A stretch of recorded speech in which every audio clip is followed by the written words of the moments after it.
పశ్చిమ గోదావరి జిల్లా ఆక్రమణల తొలగింపు ఉద్రిక్తతకు దారితీసింది. తాడేపల్లిగూడెంలో తాళ్లముదునూరు వెంకటేశ్వర స్వామి ఆలయానికి చెందిన భూముల్లో చోటు చేసుకున్న అక్రమ నిర్మాణాలను తొలగించేందుకు దేవాదాయ శాఖ అధికారులు ఉపక్రమించారు.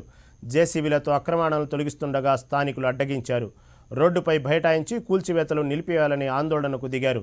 పెద్దల ఆక్రమణలను వదిలి బడుగులమైన తమపై ప్రతాపం చూపిస్తున్నారని ఆరోపించారు. పరిస్థితి ఉధృతంగా మారటంతో పోలీసు బలగాలను రప్పించి కూల్చివేతలు కొనసాగించారు.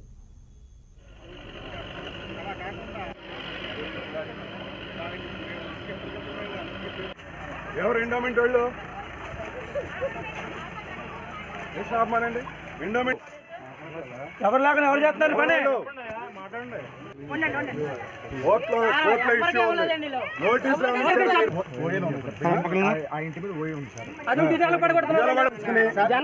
తీసుకొచ్చేసేయండి, మాకు అభ్యంతరం లేదు.